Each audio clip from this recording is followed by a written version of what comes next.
ਗੁਰੂ ਰਾਮਦਾਸ ਜੀ ਦੇ ਘਰ ਦਾ ਅਸੀਂ ਕਦੀ ਨਹੀਂ ਦੇਣਾ ਦੇ ਸਕਦੇ। ਗੁਰਮੁਖੋ, ਆਪ ਜੀ ਕਹੋਗੇ ਗੁਰੂ ਰਾਮਦਾਸ ਦਾ ਘਰ ਕਿਉਂ ਪਿਆ?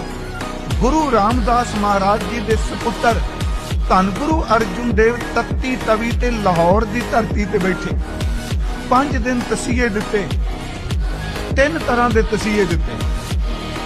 ਗੁਰੂ ਅਰਜੁਨ ਦੇਵ ਜੀ ਦੇ ਪੋਤੇ ਗੁਰੂ ਤੇਗ ਬਹਾਦਰ ਜੀ, ਉਹਨਾਂ ਨੂੰ ਦਿੱਲੀ 'ਚ ਤਸੀਹੇ ਦਿੱਤੇ ਗਏ, ਲਾਹੌਰ ਵਿੱਚ ਤਸੀਹੇ ਦਿੱਤੇ ਗਏ ਜਹਾਂਗੀਰ ਦੇ ਹੁਕਮ ਨਾਲ, ਤੇ ਦਿੱਲੀ ਵਿੱਚ ਤਸੀਹੇ ਦਿੱਤੇ ਗਏ ਜਹਾਂਗੀਰ ਦੇ ਪੋਤੇ ਔਰੰਗਜ਼ੇਬ ਦੇ ਹੁਕਮ ਨਾਲ।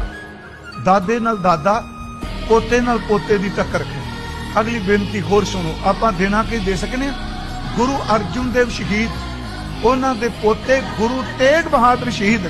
ਤੇ ਪਿਆਰਿਓ, ਸਤਿਗੁਰੂ ਗੁਰੂ ਤੇਗ ਬਹਾਦਰ ਜੀ ਦੇ 4 ਪੋਤੇ ਤੇ ਚਾਰੇ ਦੇ ਚਾਰੇ ਪੋਤੇ ਇਸ ਪੰਥ ਤੋਂ ਸ਼ਹੀਦ ਹੋਏ।